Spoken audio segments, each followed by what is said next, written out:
Good afternoon, everyone. I'd like to welcome all the participants to this webinar titled Reforming the Governance System in Yemen, Pathways to Effective Governance. I'm Farida Ahmed, I'm a researcher and I'm the Executive Director of South 24, and I will be the facilitator for this webinar. But please, before we start, let me share with you some guidelines and some rules for this webinar. Simultaneous interpretation in Arabic and English will be available. So there is the translation icon. You can click on it and choose Arabic or English. If you are listening or joining us from a mobile device, you click on the three dots more, then you choose English or Arabic.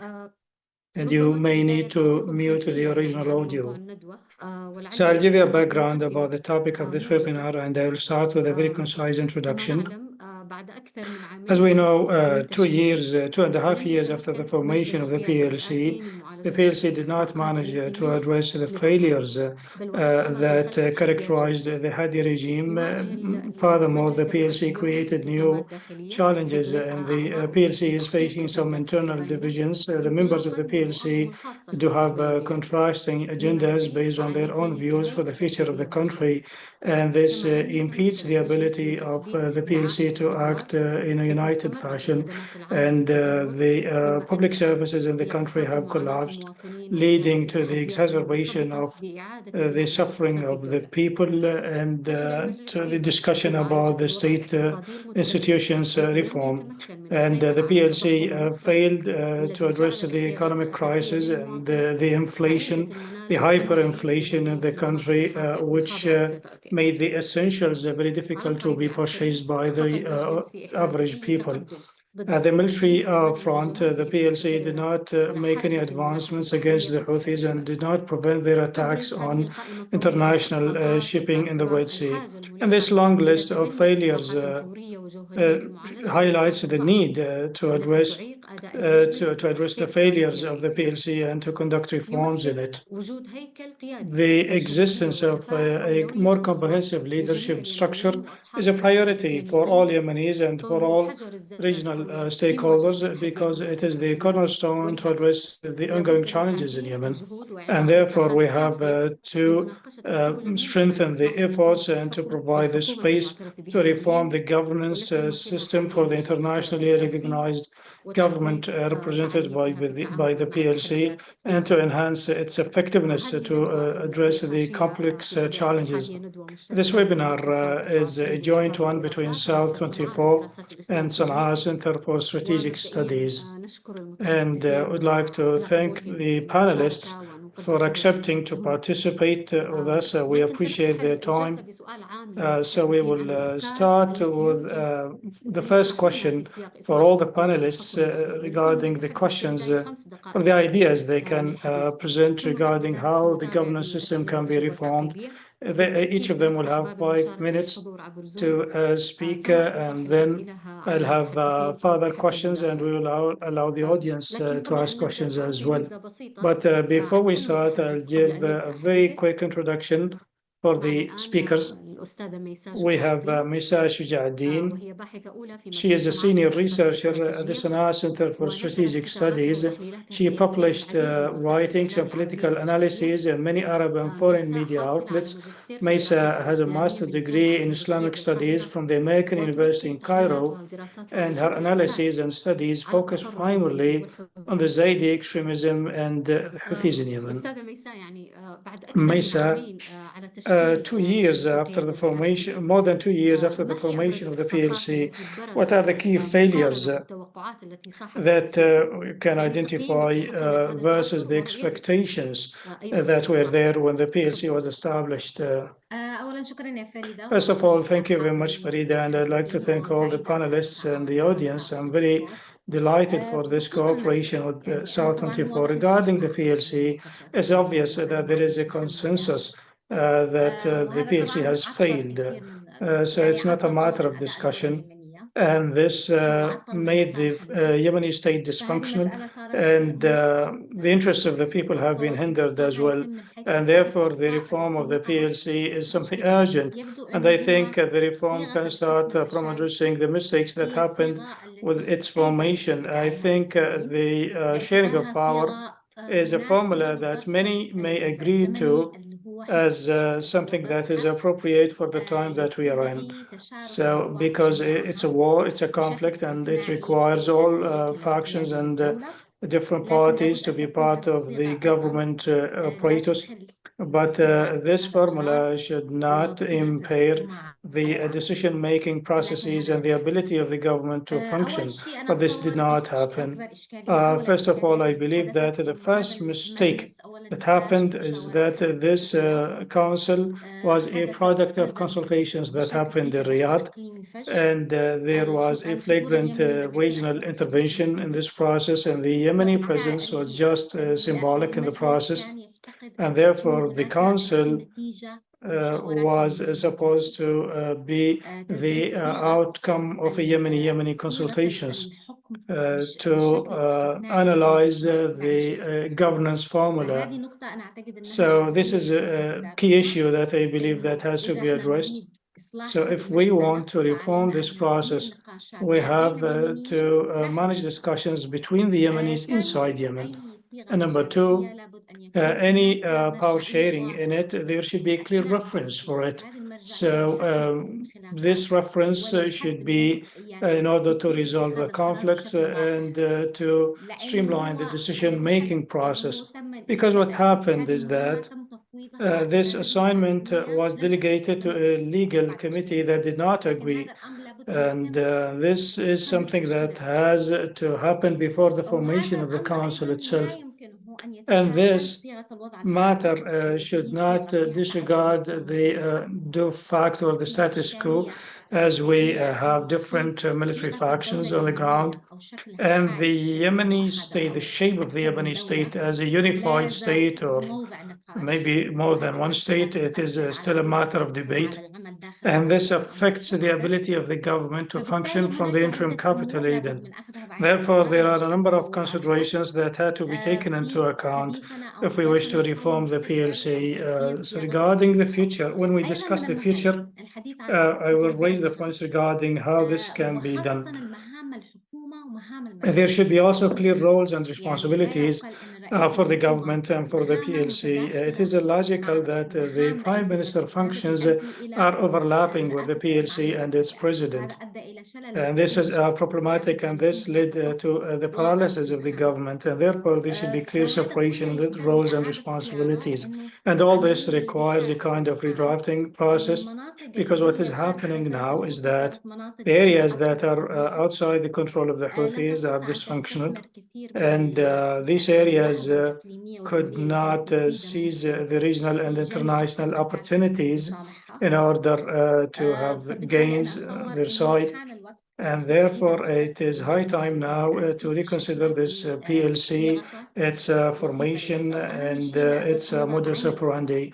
And we need to take into consideration that if we have an autocracy, if we have a single president, we need to have a clear mechanism in order to prevent the abuse of power. In the power sharing formulas, we need to have references.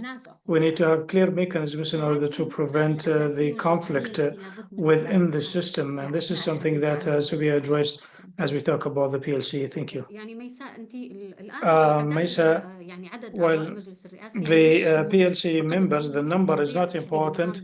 What is important for you is the clear roles and responsibilities inside the PLC and between the PLC and the government.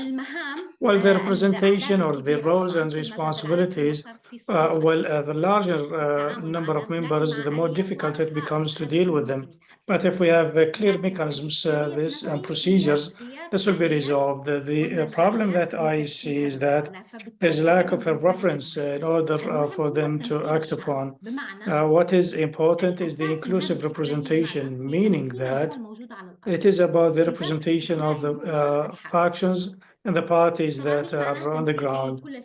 We have a conflict in the country.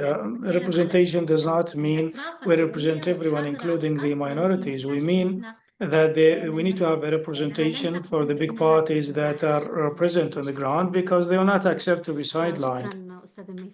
Thank you, Maysaa, for this very important presentation. And of course, we will come back to discuss these facets related to the need to have clear mechanisms and rules and procedures for the political system. We move now to the second speaker, Mr. Alaa Mohsen. Alaa is a doctoral candidate in the political science at the University of Utah.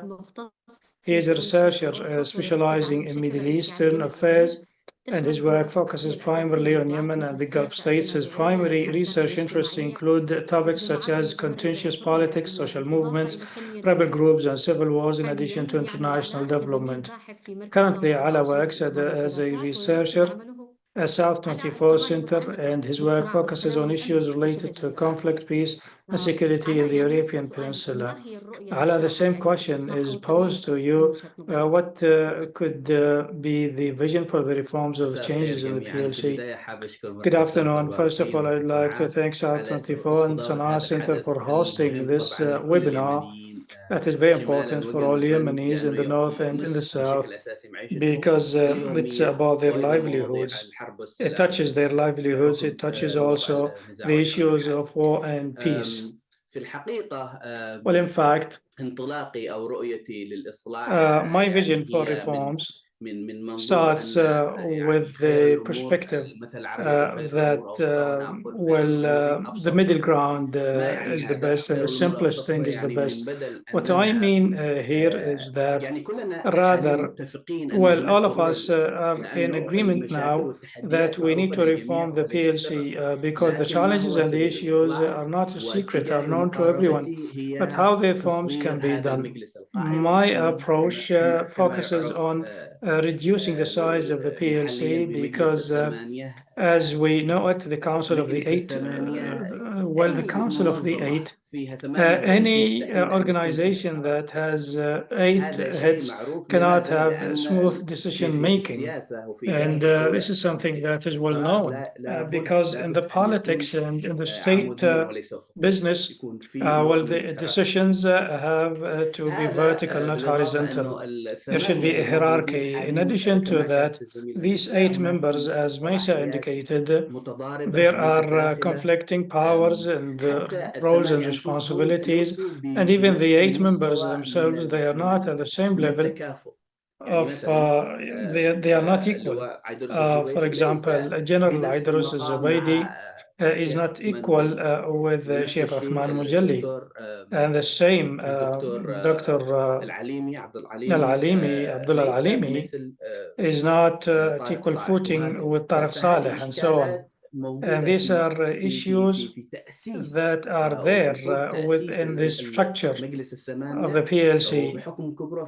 And because of the size of the council, the approach should be to shrink it, to reduce the size of it in order for the decision-making process to be more streamlined. I have written a proposal in an article that was published on South 24. It's the title of it, the Micro PLC, a new approach to address ineffectiveness.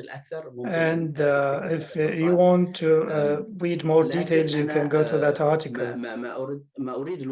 But what I wanted to say, that under this approach, we need to avoid this power sharing formula, because the existing structure of the PLC is ineffective.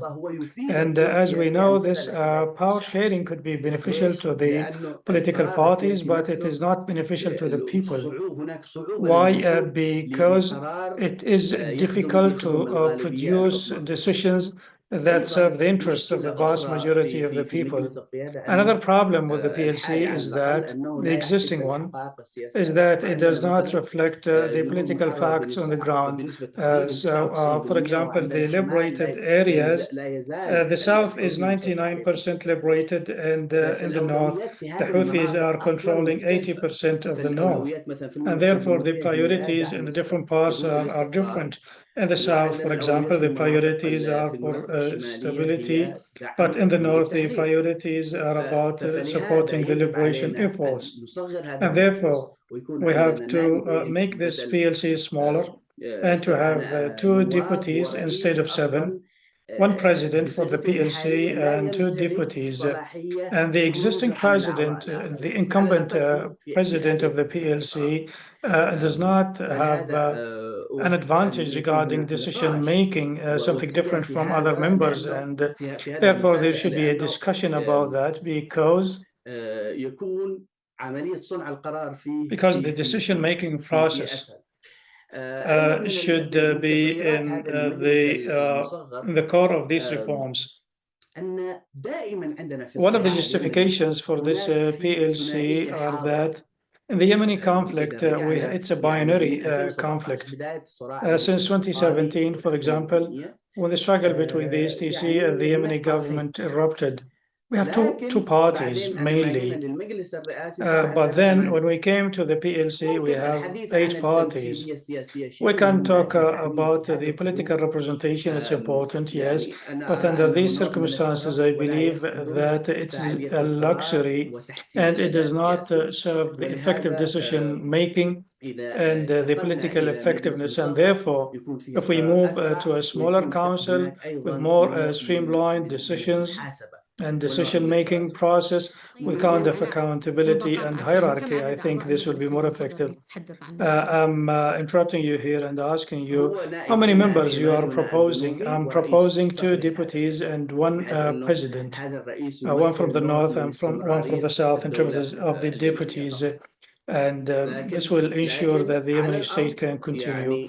But on the ground, we need to have a northern president who is helping in the liberation process, because we can't talk about this existing structure without having a kind of conflict management process. And at the same time, we need to make sure that the situation stabilizes the liberated areas and the economy as well. And these are some things that are of primacy to the people. And there should be a clear reference, as Maysaa said, regarding the roles and responsibilities. And we can discuss more details in the Q&A. Thank you, Alaa, for these insights. And these ideas will be discussed in the Q&A session. I move now to the third speaker, Mr. Abdulghani Al-Iryani. He is a senior researcher at the Sanaa Center for Strategic Studies. His research focuses on the peace process, conflict analysis, and the transformations of the Yemeni state. Al-Iryani has more than 3 decades of experience as a political and development consultant. Al-Iryani has conducted research on constitutional reform, anti-corruption, governance, government capacity, state building, conflict management and resolution, as well as socio-economic development. The same question is posed to you, Mr. Abdulghani. What are your proposals to reform the governance regime, especially as you have listened to what the other panelists have already said? Mr. Abdulghani, do we have you? Thank you very much. First of all, I repeat what Maysaa said, that the council, the PLC, was created by the Saudis with negligible participation from the Yemeni side. And because it's against the Republican system and the state system or concept, the structure the structure of the regime and the governance should be viewed as one body with organic relationships between its components. So this relationship has to be designed and has to be reflected in the constitution and in the laws. So what they did is that it's a copy paste, and they brought groups and they established this council. It is a stillborn council, and if people want to revive it, they need to understand the idea behind this council first. Well, the group governance or rule can happen after crises when the society is divided and there is no more trust in the society factions, and therefore people cannot trust one president, and therefore all the major factions have to be represented in the top of the regime. But with this organization, this council cannot work, cannot function as a single president. The Yemeni constitution says that all the executive powers are in the hands of the government, not the council and not the president. And this is what is written in the constitution after the unification of Yemen. And this is what is written in the permanent constitution of the Arab Republic of Yemen in 1972. And therefore, the head of the authority is responsible, the head of the state is responsible for monitoring and overseeing the executive organ that composes of the Council of Ministers and the institutions under the presidency or under the government, under the prime minister. So now, before we talk about reforming the council, there should be clarity about understanding the idea of it. Those working in this field, members of the PLC, they need first to read the constitution and they need to read history in order to understand the idea behind their existence. What is the aim of the existence of this presidential leadership council? Because the council is now obstructing the work of the government, because members of the PLC, they do not understand that the work of the government is different than theirs. The reforming of the PLC is not about individuals or appointing new people. Even if we bring angels, they cannot function properly without having clear regulations and rules and responsibilities.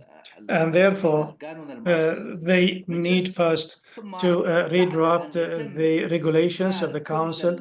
And then after the regulations, all of them are finalized, and after all the legal arrangements and the regulations are finalized, then we can talk about reforming the council. Mr. Abdulghani, agree with Maysaa in her insights. I understand from you that the functions of the PLC should be very limited and the executive functions should be given to the government. Well, this is what the Yemeni constitution says. Thank you very much, Mr. Abdulghani. Thank you for this presentation and this edition. I will move now to the fourth speaker, Mr. Fernando Carvajal, who may provide an outside perspective on the performance of the Presidential Leadership Council. Carvajal is the Executive Director of the American Center for South Yemen Studies, and he served on the UN Security Council panel of experts on Yemen from April 2017 until March 2019 as a specialist on armed groups and the Yemeni issue. He has nearly 25 years of field experience in Yemen, and he is specializing in politics, international affairs, and tribal relations. Fernando, how does the international community see the effectiveness of the PLC since its creation? And is the international community talking about the need to reform the council? أستاذ كرفخال، هل تسمعني؟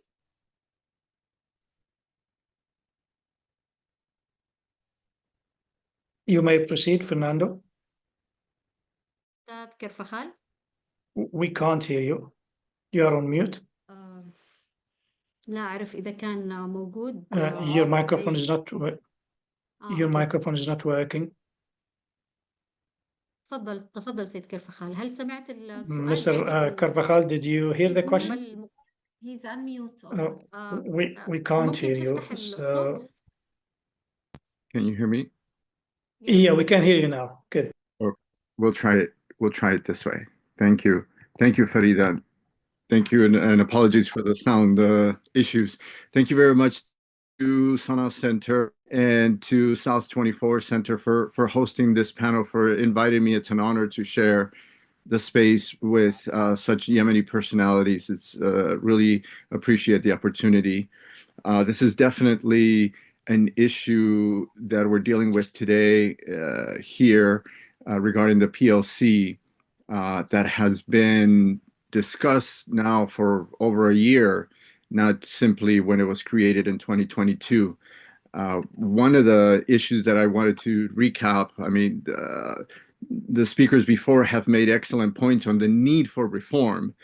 The question comes to mind for me is the PLC represented a reform on a system that was unable to reform itself, right? When it replaced President Hadi, when it replaced the presidential system, it was a move to reform that system. And as Abdulghani has mentioned, with complete disregard the legal constraints in the letter of the Constitution, which actually exist, unlike other countries that went through the 2011 Arab Spring. The Yemeni Constitution continues to be in place, but the system itself exists outside of the Constitution. And we saw under President Hadi how he merged the prime minister and the vice president in order to create some sort of reform within the cabinet and be able to oversee the cabinet, be able to have more control, as Abdulghani mentioned, with the cabinet being the one responsible for governing while the president oversees their activities. From a international perspective, this is a reform process that has failed. And without bearing the lead and without really dancing around much of this issue, what we see today with the international approach to the PLC has to remind us of what the national community did in 2011. In 2011, when, if we recall, the UN created the 10 embassies, had sort of ushered Yemen through the Arab Spring into the agreement of November 2011 that handed over power to Vice President Hadi then. So one of the major things from outside that we see is, as Abdulghani, Alaa, and Maysaa have mentioned, what are the respective functions of each member of the council? Not simply we can understand what the function of the council is. According to the 2019 Riyadh Agreement, one of the primary purposes for all that work under Saudi Arabia's auspices was to bring the factions together somehow within the legitimate government, now the internationally recognized government of Yemen, bring all the factions together in order to create a front against the Houthis, in order to create strength that could diminish the Houthis' momentum, that could shift leverage back to the Yemeni government in order to restore the government in Sana'a and weaken the Houthis. This has utterly failed, as Alaa mentioned correctly. It has failed to gather any military support, and it has outright failed to produce the political support needed in order to battle the Houthi leverage and momentum.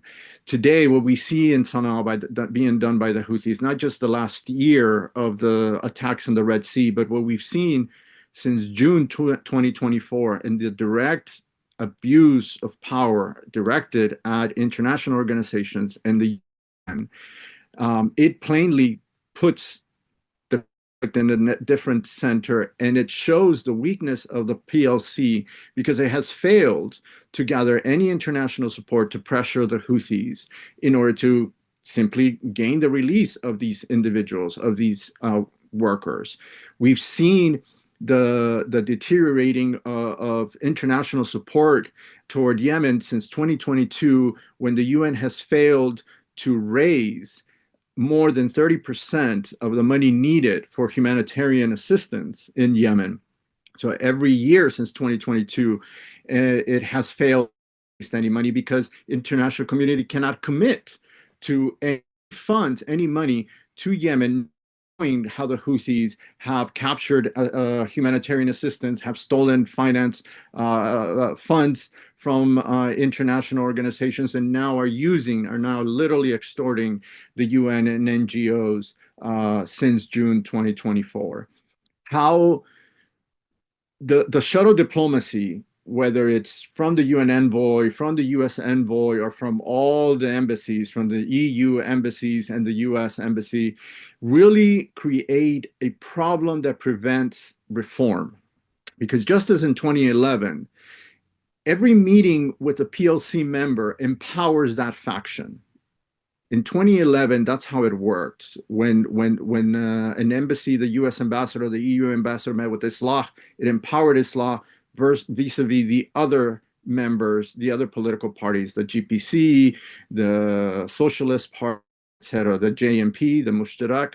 Now what we see is playing musical chairs. The embassies meet with all 8 members, and they empower their position.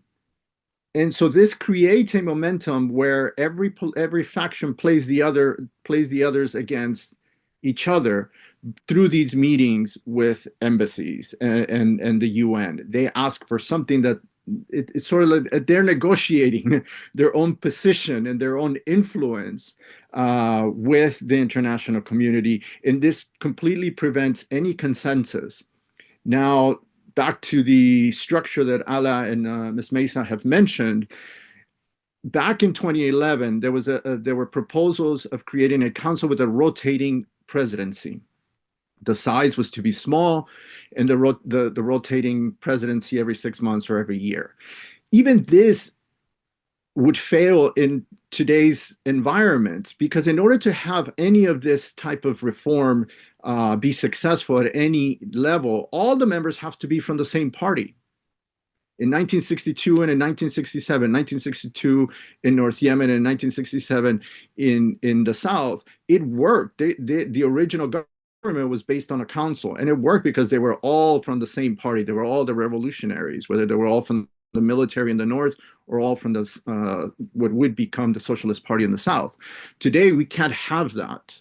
You do not have a single party that can be given that power. There is no more GPC. Islah is not the trusted party that can be partnered with anybody, any other faction. And then we have the Southern faction, which obviously, claims that if they are representing the South, the liberated area, they should have the most influence, or they should have sufficient influence at just over 51%, let's say, which the GPC and Islah will never accept. So we do, and then we have the coalition fears regarding the increase in influence from the Southern factions. So how can we reform this? It really needs to go back to the Constitution, as Abdulghani has mentioned. Let's keep in mind also that there is no such thing as a legislature today. Where is the parliament? Who is making the laws? Are they being, is the PLC rules by decree? Every minister issues a decree. Where is the funding? If the parliament controls the funding, where is the funding coming from? Continued dependence on Saudi Arabia for cash deposits for the CBY, the central bank. So the economy is never moving forward. Let's forget about the Houthis hijacking the oil exports and gas exports. There is no economy because they're in control of the purse. Every ministry rules simply by decree once a week, twice a week, and so does the PLC. So in order to reform this, the Yemeni parties, and meaning every faction that's represented in opposition to the Houthis, really does need to come into a consensus on how to govern on a day-to-day throughout the liberated areas. طيب I don't know if I have more. شكرا لك سيد كرفهال. Thank you very much, Mr. Carvajal, for this outsider approach or insights or perspectives. And as you mentioned, the Houthis have engaged in the regional escalation, and this complicated the crisis inside the country from political, economic, and humanitarian perspectives. If we move to the next part of this session, I will ask you a question, Maysaa. You spoke about the importance of having references and legal mechanisms that can govern the PLC, especially as we have recently read in a new report revealed by the public prosecution that they have moved about 20 corruption cases. So do you think that this could be a step towards improving governance and to improve accountability and to improve the role of the civil service and to improve the appointments in the government, especially as we have not seen any recent government appointments? So thank you for this question. But before that, we need to agree on two things. Well, the problem of the existing situation is that we need a kind of representation, and it's not about north-south. Because the components that we have are more than that. So when we talk about Tariq Saleh, for example, he's different than Sultan Al-Arada, and each of them is representing a power on the ground. There are other factions on the ground, especially in the south, with the regional conflict over the south between Saudi Arabia, UAE, and Oman. So it is not easy to say that one party represents the south. So the representation is very important here. And number two, the head of the government, the prime minister, can have all the powers, and that was the idea that was raised by the Sana'a Center even before the PLC was established. The idea was that the prime minister should be the decision maker regarding the executive matters, and the prime minister would establish the cabinet. We have a problem here. Since 2011, we had prime minister, since 2012, sorry, we had prime ministers who did not get to choose their ministers, and therefore they could not exercise control over the cabinet. And the prime ministers could not have been held accountable for the performance of their own ministers. So that was problematic. So we can have a prime minister to be appointed by consensus and then to be given the powers to select the ministers. And then the PLC powers can be curtailed and limited to the decisions related to the war, peace, and negotiations. Because all the Yemenis in the anti-Houthi camp, this is what brings them together. They don't care about the shape of the Yemeni state. At the end, some of them want secession, some want federalism, some want confederation, or 2 regions or 6 regions. So the options here are multiple. So we are talking about people who have different agendas and contrasting agendas, and therefore it is necessary to have them represented in the formula regarding the decision-making process in terms of war and peace. Then I'll discuss how the government should function. The government should function at the security and the administrative levels. For the administrative institutions, well, the civil service apparatus is dysfunctional, and appointments are based on nepotism and cronyism. Well, the power sharing should be there on top, the PLC level, or maybe at the ministerial level. But then the civil servants, they have to be professional, and we need to appoint professionals in order for them to steer the affairs of the فهذه people. نقطة جوهرية So this تجعلها is a ميساء critical أفضل point, and طبقاتها الثانية. Maysaa, إحنا عندنا if إشكالية I may interrupt you أصلاً here, we مشكل have the مقارنة issue بالسيطرة that the والجغرافيا. يعني government عندنا عدة is established أطراف based on the عشان كده control إحنا بنقول over التمثيل geography موجود and the economy and so on. علشان Well, I'm يتخذ saying that this قرارات representation متعلقة should be بالحرب there at the والسلم. higher هذا level المهم to التمثيل. take decisions related to peace and ويكون war, and الوجاهة that is والمنظر what is important, and to give them a kind of prestige to our president and members of the PLC, that's fine. But at the level of the government and at the level of the civil servants, we need to avoid nepotism and cronyism, because it is now the rule. So the interests of the people are not met. The anti-corruption mechanisms are blocked. The judiciary is problematic, and the problems in the judiciary have not yet been addressed. And what is worse than that, we can't talk about judiciary if the security is divided. So we have more than one security organization. We have different armed factions in control on the ground. Okay, we can keep these factions with their allegiances and loyalties. We can keep them on the ground, that's fine. But at least we need to establish an accountability system for these security organizations. We need to have accountability for the security factions and institutions in order to have a kind of effectiveness, because if there are grievances or complaints, the complaints can be addressed to a certain mechanism or through a certain mechanism. So these things can be fixed through the discussions between Yemenis. So I think we need a lot of discussions between us as Yemenis at the level of the writers, the politicians, the decision makers, or even at the level of the international and regional parties. This is required because we need some deep structural reforms in the government. We need not to forget that the administrative situation in the liberated areas need to be taken into account. And we need to meet the expectations of the people in some governorates. And this is something that we need to talk about transparently. We need to talk about what can happen on the ground and what cannot. It's not about wishes, it's about facts and realities on the ground. Thank you, Maysaa. Mr. Abdulghani, well, further to what you have said, as I understand from you, the PLC, it is possible for the PLC to have an oversight rule over the government or even over the local authorities.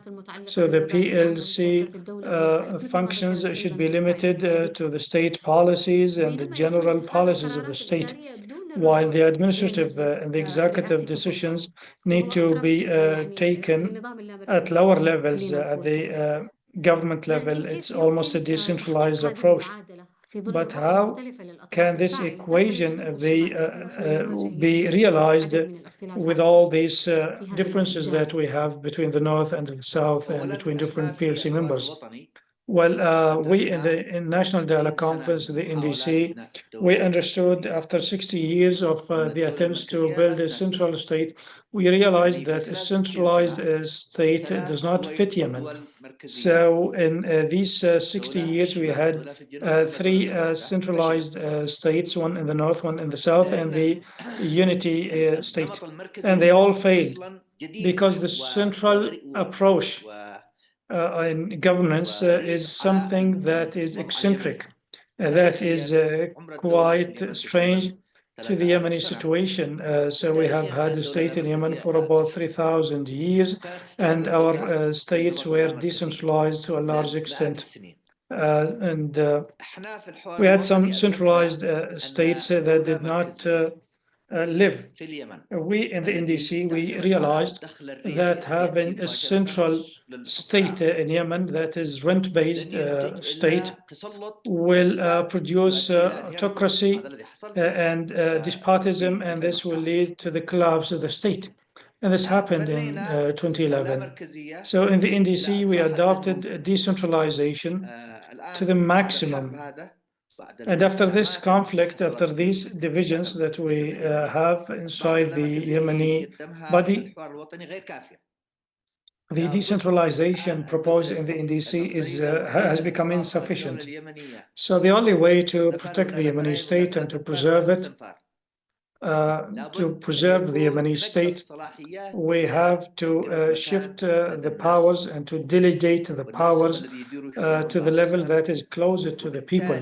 And people should self-administer their affairs, and therefore we will have less friction and contact between the profiteers, the parties that are profiting from this situation.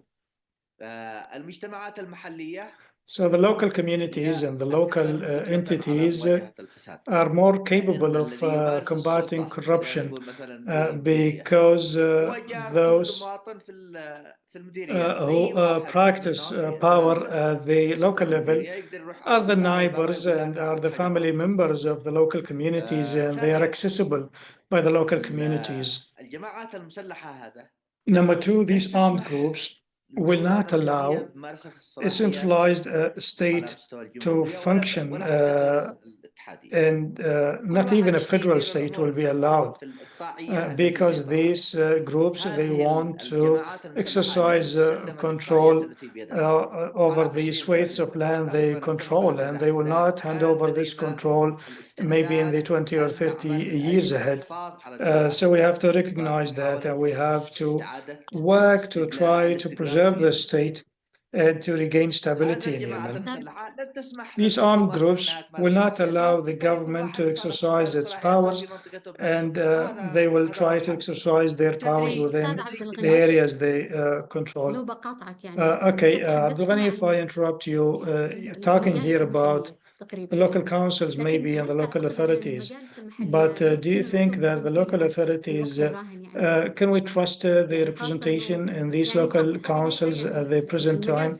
Because these local councils are not functional for different considerations, because many members of the local councils, they were elected in 2006, some of them died, some of them are Houthis, and some of them were left, and in addition to that, the elections in 2006 the results of the elections are 75% GPC, or in the interest of the GPC. So we can't talk about the local councils today because you said that it has to be a bottom-up approach in the governance and in the administrative matters. Well, it is doubtless that the local councils do need to have more regulations because the local governance that we had in Ali Abdullah Saleh time was not serious because some of the powers were shifted to the local councils, but the money, the control, and the planning was kept at the center. And therefore, we have to finalize the local governance laws and regulations. But in my opinion, well, this is less complicated than writing regulations for the PLC. And number two, yes, we cannot have elections in wartime, but the councils that are still effective, that are still existing, we have seen that in Hadramaut, in Taiz, in Aden, we still have local councils that are functional, and in Marib. Therefore, they are better than the PLC that cannot do anything at the moment. So yes, reforming the local councils is a need, but it's easier. And giving power to the people through strict decentralization is the only pathway to address the deformities in the Yemeni political body. And this is pre-conflict. These deformities are pre-conflict. Thank you, Abdulghani. Alaa. Well, you listen to Maysaa and Abdulghani, but I have a question. As you spoke about the micro PLC or the smaller PLC? What could be the criteria for the selection of the new PLC members in order to achieve consensus and harmony? And will the creation of a more streamlined PLC will be a step to address the Southern cause and Southern question, especially as the current PLC is not leading to any progress on the Southern question? Please let me first address some of the points raised by my colleagues. Well, first of all, I am against adhering to documents or historical precedents. So, for example, Abdulghani talked about the constitution of Yemen. And this is problematic because the Yemeni state, since its creation, it was a partnership between the Yemeni Socialist Party from the south and the DPC from the north. And that state adopted a presidential system. So it did not adopt a parliamentarian system where the elected prime minister is the head of state or is the decision maker. And so we know that. If, as Abdulghani said, if the decision maker here is the prime minister and not the president, well, if that was the case, well, we could have averted the civil war in 1994 because the prime minister then was a southerner. He was Al-Hattas, and he was against the war. And along with some northerners and the Yemeni Socialist Party.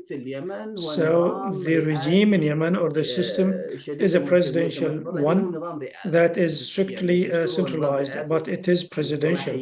So according to the constitution, it's like that. And the important powers are in the hands of the president. And even after 1994, the prime minister was a puppet.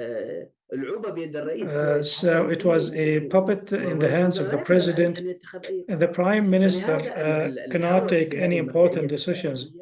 And therefore, talking about these historical references without examining the practices on the ground, I think this is a fantasy that is not realistic. Alaa, if you can answer the question that I have asked about the criteria for the appointment of the PLC members. Well, the criteria could be the basic criterion. For myself, from my perspective as a researcher and as analyst, it is the political realism. So members, when they are selected or appointed, they need to be able to exercise power. So, for example, if we change some laws and regulations, and if we say that the executive decisions are in the hands of the prime minister, and the prime minister cannot do anything, what could be the benefit of these decisions? So these decisions will be just ink on paper, as they say. So I repeat that we have to go back to the principle of a smaller PLC, and this PLC can be a supreme executive authority for the state or for the country. What do I mean? I mean the national politics here, and this does not preclude having local authorities and local councils in order to help in implementing these decisions at the local level. But we cannot completely abolish this level, this higher level, because of the status quo, because of the structure of the Yemeni state. This level is important, and we have to take it into consideration. As for your question regarding whether this smaller PLC can be a solution for the Southern question, absolutely not. Why? Because the solution for the Southern question requires a very complex political process. It requires negotiations between the local actors, but what is positive here is that this new PLC, and we started actually, we have seen the Riyadh Agreement in 2019, the formation of the PLC in 2022, and the reforms that were conducted by the PLC. This can create a kind of a momentum. It can create dynamics between political parties, which can establish a foundation for a future solution for the South in question. But the PLC itself cannot resolve it. Thank you. I move now to Fernando.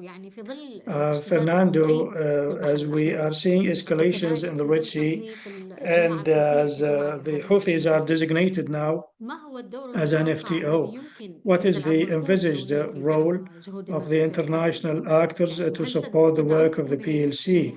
And will the international community support the PLC given the differences and the different opinions inside it? Fernando. فرناندو تسمعنا؟ افتح الصوت. Fernando, can you hear us?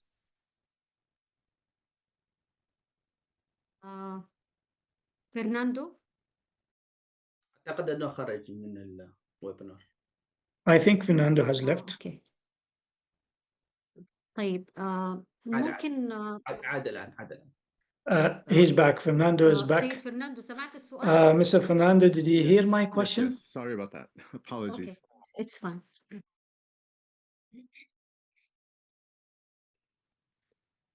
Can you repeat the question, please? I didn't get Okay. the whole question. نعم كنت سألتك يعني إنه في ظل Well, I asked اشتداد you التصعيد في that بحر as الأحمر we are وكذلك seeing more escalations in the يعني في Red ظل Sea, تصنيف الجماعة and الحوثية the Houthis are designated as an FTO by the US administration, what is the expected role from the international actors here? Will they support the PLC given these developments with the current structure of the PLC and the different agendas its members have? Sure. Let's keep in mind that the UK hosted a meeting last month in New York on security matters that the Prime Minister attended. And so that was sort of a first step toward gathering the international community on a new plan on the Red Sea and security and stability for Yemen. Also, Germany, I believe, renewed the mandate for their naval forces deployed in the Red Sea. Now, we have to consider when we're talking about the U.S. administration, even though they've moved to relist the Houthis as FTO, it's 30 days from the day that that the president signed the executive order. There's a 30-day period that the State Department has in order to implement that FTO listing. The concerns here are multiple concerns when it comes to the FTO and what the next action can be done. We can expect. Number one, we can expect Saudi Arabia to put pressure on the US when it comes to implementation of the FTO and military action against the Houthi, because after all, Saudi Arabia here is the number one party concerned over a new escalation by the Houthi. Keeping in mind the Houthi tactics, the Houthis break this détente with Saudi Arabia that was established in April 2022, and then October 2022, when the ceasefire expired, so-called, that détente was in order to prevent cross-border strikes from the Saudis and Houthis onto Saudi Arabia. Very fragile when we saw last week where the Houthis started accusing Saudi Arabia of striking areas in Sada. So what we expect is for Saudi Arabia to really engage the Trump administration in order to not escalate the military front, but help the UN and the pick up steam in the next 30 days. Then you also have the UN agents and the NGOs who really this time around, they have the wall, because if you recall back in 2020 and 2021, January 21, when Trump listed FTO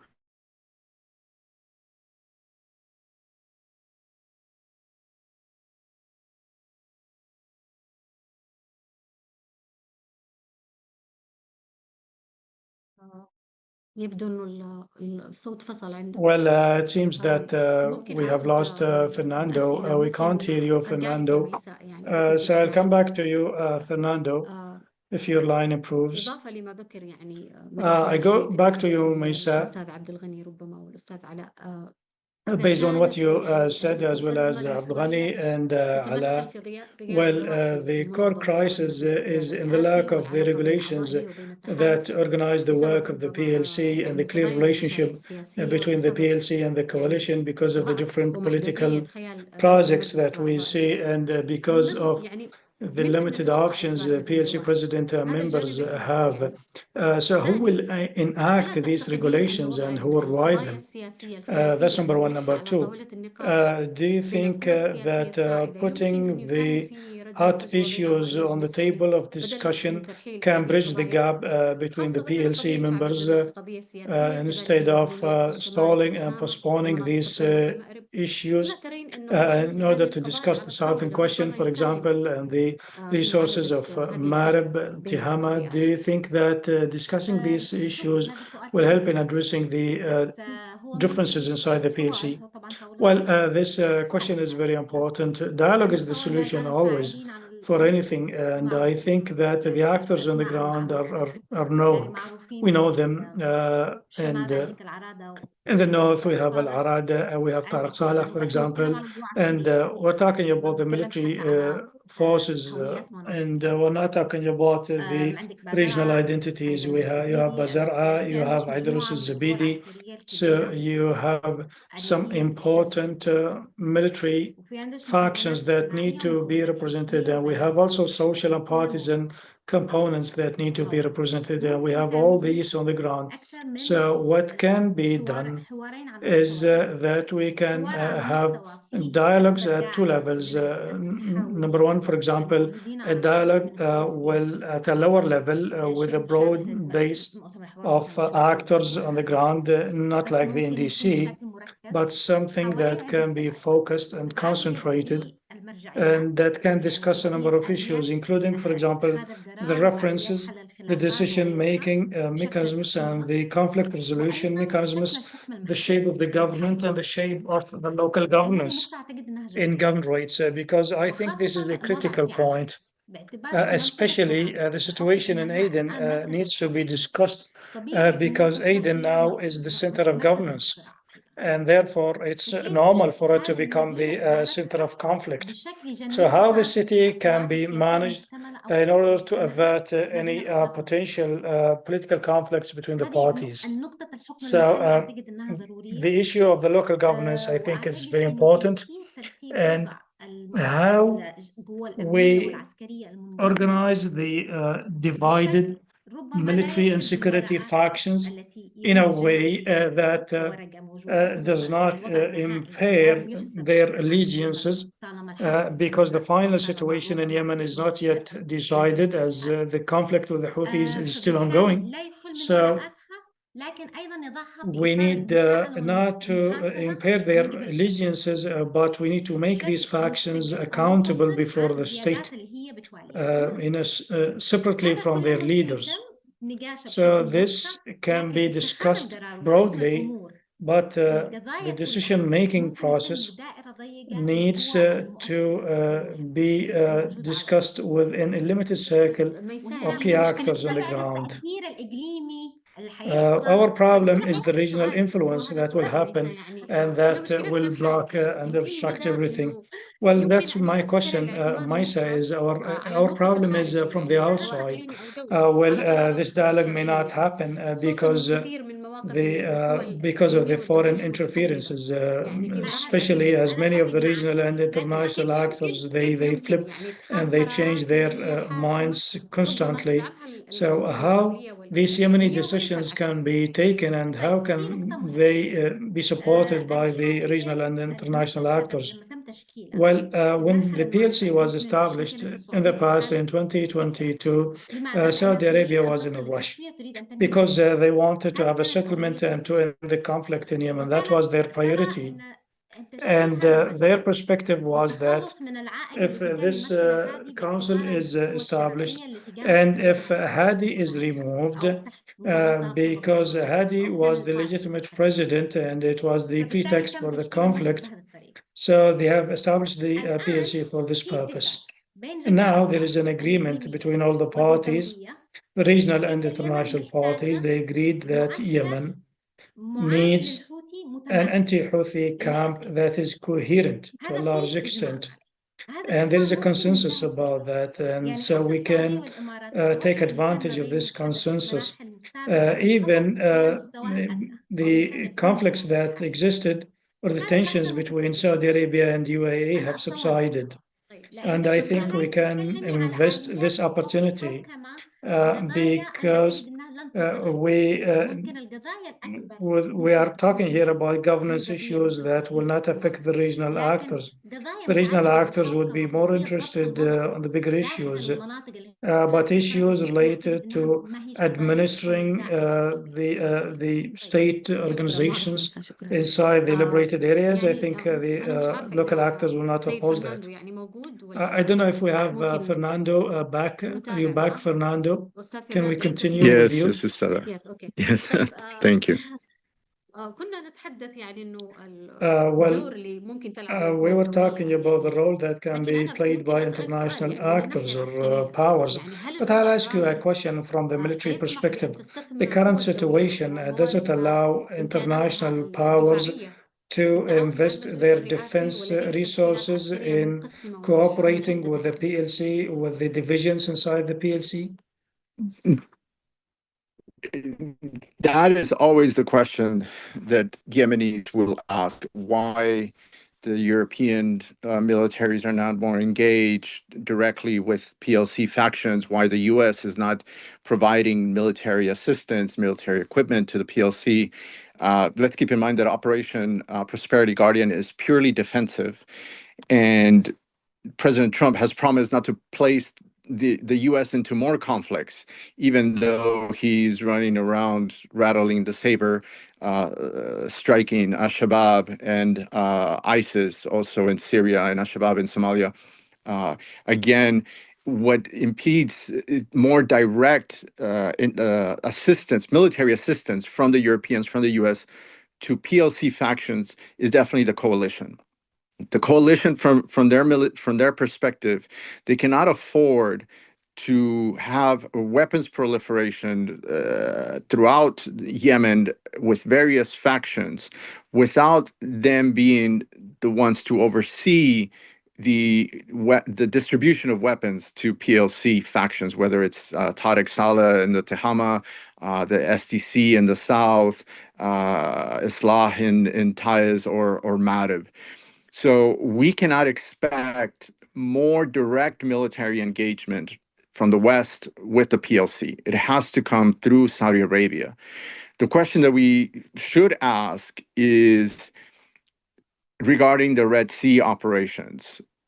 Will the Europeans and Trump agree to a different mandate for the naval forces in the Red Sea that allow for more aggressive, more proactive strikes against the Houthis? And we have to ask this because Israel already started rattling the cages by threatening the Houthis at the beginning of last month that Israel could strike the Houthi leadership just as it did Hamas, Hezbollah, and Iranian leaderships throughout 2024. So Israel has already put out the threat to the Houthis, which should definitely, bother Saudi Arabia, because Saudi Arabia cannot allow Israel to take unilateral action against the Houthis, because again, the Houthis' first knee-jerk reaction would be to strike Saudi territory. They've already threatened, Houthi leaders at the beginning of the year already threatened to strike US and European bases in Saudi territory, which definitely Saudi Arabia cannot afford this late in the game. So Saudi Arabia is focused on de-escalation convincing the Houthis to stop the Red Sea strikes and re-engage the peace process. The Saudi Arabia cannot allow the Europeans or the US to escalate militarily. طيب شكرا فرناندو. Thank you very much, Fernando. I go back to you, Alaa. فيما يتعلق Well, regarding بالرئاسة يعني the PLC, تابعنا تصريحات we have listened to the statements of Idris al-Zubaydi recently in some international outlets, and some of these statements were kind of audacious. He spoke about the future of the South, putting the hat of the STC, and sometimes he discusses the South from the PLC perspective. Do you think that the idea of a smaller PLC will be accepted by the STC, or that the STC intends to leave the PLC and leave the government entirely? شكرا فريدة. أنا أعتقد أن هذا السؤال في غاية Thank you, Farida. I think this question is very important. Well, if we listen to the statements of General Idris al-Zubaydi and other leaders from the STC, there is a state of indignation and unsatisfaction about the performance of the PLC, especially as the PLC never delivered anything since its creation. We have seen more deterioration in terms of the humanitarian service situations. So I think the STC will be behind this proposal, especially if the STC guarantees that it will have a broader participation in the smaller PLC. I think sometimes the Yemeni or the international media will portray the STC as a small faction in the South. No, it's much bigger than that. The STC is the representative of the South, and it is the representative of the liberation movement in the South. And we see that in the STC, there are people who used to be from the GPC, from the Socialist Party, from the Salafis, and therefore the STC is a formula of national southern powers that are grouped for one political purpose and aim. And given this situation of this situation and the inability to continue with the status quo, I think this proposal will be accepted and will be embraced by the STC on the condition that the STC would have more engagement in the process and to have a kind of control over the decisions of the PLC, not 80 or 90% control, but a control at a level that allows to have a decision-making process that is effective. Wanted to explain, Farida, whether the STC intends to depart the PLC. I think Saudi Arabia still has a leverage on the STC, and I do not think that the STC will depart the PLC. Thank you. Back to Abdulghani. Sorry, Abdulghani, for not following the order. يعني احنا كنا ناقشنا انه Well, we discussed the PLC. We said that it can have a limited executive power, and a technocratic government can be established that is not about power sharing. Okay, in this case or under this scenario, what could be the role of the new parties that have established themselves in the conflict?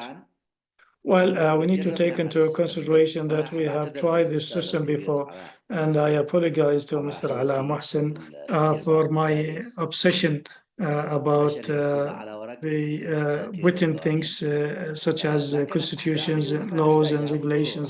But I think we need these things. We need them. So It's not يعني about الإصلاح إذا أردنا إصلاحا فيجب أن يكون if إصلاحا we want يؤدي إلى to نتيجة. achieve reforms, these إصلاح reforms need المجلس to lead to الرئاسي دون outcomes. إصلاح مكونات So الأفراد reforming the PLC without reforming other components in the state will not address the problem. It may mitigate the situation, but it will not resolve the problem. في واقع We don't have a البرلمان parliament now. الموجود الذي Presently, the parliament that was elected over 20 years ago لابد ما يكون في بدائل. ceased to exist, and therefore there needs to be alternatives. Well, maybe it could be the formation of a constituent assembly, maybe using other alternatives and methods to reflect the representation of different powers. We need to do what we are supposed to do, which is to remove the power from the center and to send it back to the people in the peripheries and the localities.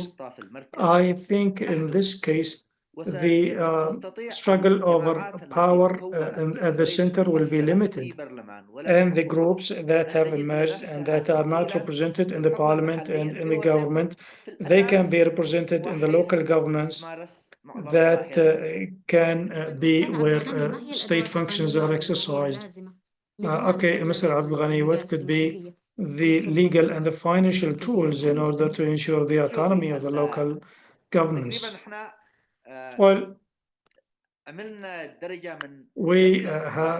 we have a degree of power delegation that was established under the NDC, and we have agreed on the powers, the respective powers of the different levels, but we neglected the financial side.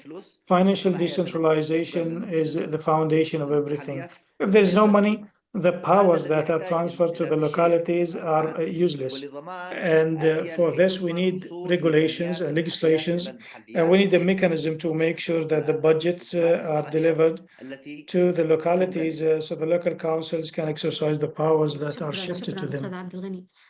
Thank you, Abdulghani. We still have 10 minutes, and if the technical support can help us to take questions, if there are any questions. مش شايفة يعني هل ممكن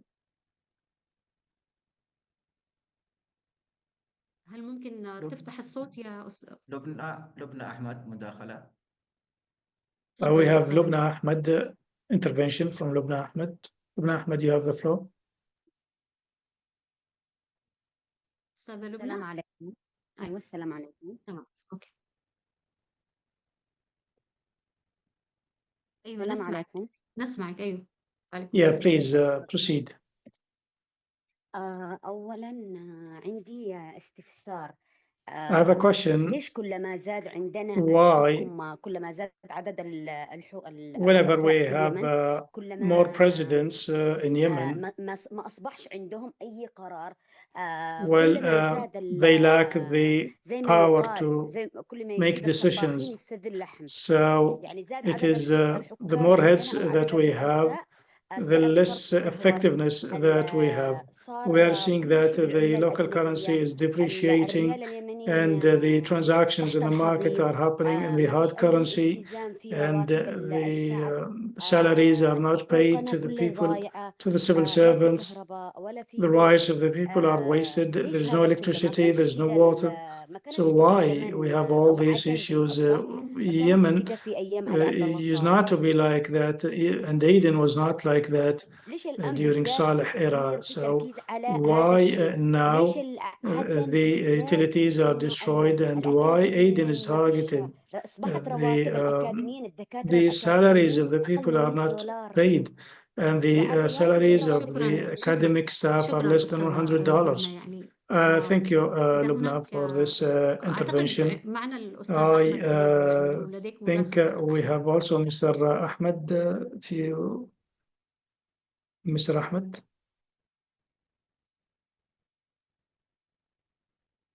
أستاذ أحمد موجود؟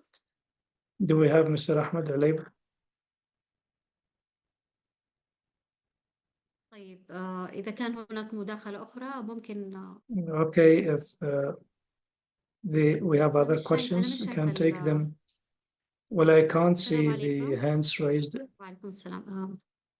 دكتورة هبة عيدروس I'm Hiba Aidarous, أولاً Dr. أشكر Hiba Aidarous. مركز First of صنعاء all, على I'd like هذه to thank الندوة الرائعة Sana'a Center جداً for this excellent وشكراً webinar. لكل المشاركين Thank you, بصراحة thank جداً you to the طرحهم panelists ممتاز because ومشجع يعني their ما زال في ناس ideas are وطنية enlightening and وتتكلم it's بهذا very encouraging to المهنية. listen to these experts talking طبعاً with أنا this عندي level of ملاحظات professionalism. مداخلات I have وعندي سؤالين some في النهاية. observations طيب and I اتاح have لي two وقت إني questions, بحاول but you أسرد need to give me some time.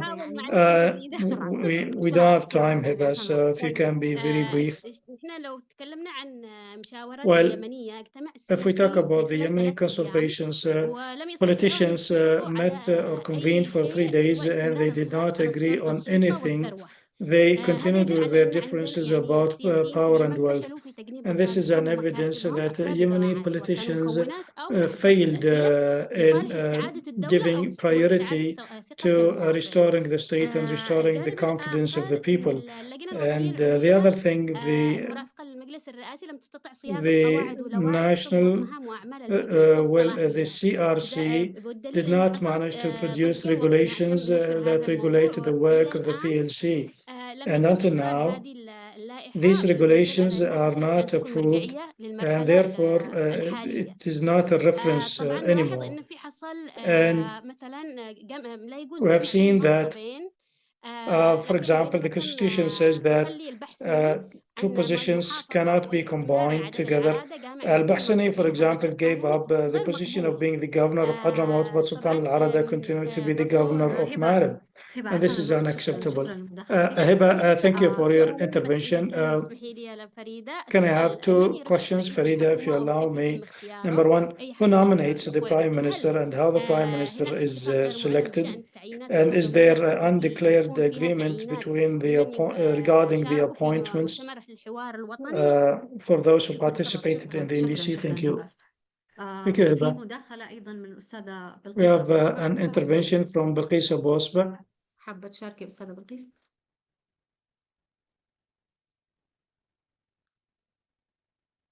تسمعوني؟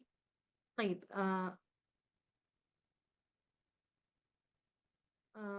ممكن نستأنف يعني. Okay, well, I'm Bilqis Al-Lahabi. بلقيس اللهبي، تفضلي. أهلا وسهلا. التوترات اللي حادثة في المنطقة. Well, the tensions that happened in the region and globally, and we see that there is a kind of instability even in the US decisions. So do we think that the responsibility for reforming the PLC and establishing a front against the Houthis will be in the hands of the Saudis? So are there Yemeni parties that are ready to shoulder this mandate, this responsibility, or we will just continue to try those who are in power? Well, we see that the intervention of Israel is complicating things. شكرا بلقيس. Thank you, Bilqis. And we don't have any more time, so we have two questions. Hiba Aidarous was asking about who nominates the Prime Minister and how the Prime Minister is selected. So if you want to respond to that, maybe Maysaa. Well, the Prime Minister, very quickly, and this is the final statement from my side, the Prime Minister is supposed to be appointed through consensus between the political actors that are represented in the PLC. Regarding, I had a very small comment that I wanted to say. I think Dalal said that it is very important for us to know that any situation is the product of the situation that preceded it. So things are heading to the worst because we failed to move to the better. So thank you very much for this webinar. I'd like to thank you, Farida, for moderating the session. And I hope that we can continue to think outside the box we need also to respect لأفكارنا المختلفة the ideas of different parties and to respect the law and judiciary. Thank you. Thank you, Maysaa. There was a question also from Bilqis Al-Lahabi. She asked about how the PLC will be reformed and will this responsibility be given to a certain party to do that, to reform the PLC. Well, the answer, you will not like it because in my opinion that the Western society that is trying to deal with the Houthis now, they are disenchanted with the government and that the government can be converted into anything useful. And therefore, they want to encourage certain parties inside the government to launch some military operations, and they fully understand that this will be for the benefit of the Houthis. But they do not care about defeating the Houthis now. They care about preventing the Houthis from harassing them in the Red Sea. And after the Yemenis fighting for a year or two, if the Houthis prevail, this will be something not important for the Westerners because the situation in Gaza and in the region, maybe by then it will de-escalate and the war in the region would have been ended. And therefore, the Yemenis will be the losing party and the US will just keep the Houthis busy. Thank you, Mr. Abdulghani. Alaa, if you have a final statement in less than a minute. بالحقيقة هي ليست رد Well, in بشكل fact, مباشر، لكن من I طريقة do not have السؤال a response, المشكلة but عند النخبة وعند العامة. well, we have a وتعويل problem with the elite الزائد عن and الخارج. with وأن the الحل هو average أن citizens. الخارج وأن They السلطات تعمل حقوقها over-rely عشان on تقدر the external يعني actors, تؤدي and they think مهامها that the المناصب. solution can وهذا come from the التفكير هو outside. الذي كبل And الحكومة سواء this كان في السابق thinking أو حاليا في prevented the government from acting previously and under the PLC. So when there is willingness, a strong willingness to move in achieving the designed objectives, I think the Yemenis can achieve something. Thank you. Thank you, Alaa and Fernando. If you have a last statement or a recommendation, please, in less than a minute. Thank you very much. Thank you very much to everyone. And from my perspective, I do believe that there is no political will within the PLC for any proactive movement for the economy or against the Houthis because they're too preoccupied with the conflict within the PLC. What I would want to watch is how Saudi Arabia reacts this month to the situation in Yemen, how the Trump administration and the Europeans react to the ongoing strikes in the Red Sea, and also the UN. I believe the UN might have to visit the Aden pretty soon as we begin to hear that the UN country director is being pressured to move operations to Aden from Sana'a, which could lead to some positive news in Abdulghani's plan of empowering at the local level, because it would allow smaller entities in the south to interact with the UN as a test case. So I think that would be a good idea for the UN to engage in small projects across the south directly in a decentralized manner. Thank you. Thank you, Fernando. Thank you, everyone. Thank you, Maysaa, Alaa, and Abdulghani, as well as Fernando. It was a great opportunity to share the ideas, and you have mentioned some very important insights, and we hope that these discussions can be the start of some practical steps in order to find solutions for the political and economic situation. Thank you for our audience for staying with us, and I'd like to thank the organizers from South 24 Center and Sana'a Center for Strategic Studies, and thank you for the translator Bassam Al-Awlaqi. Greetings from me, Farida, Ahmed, and goodbye.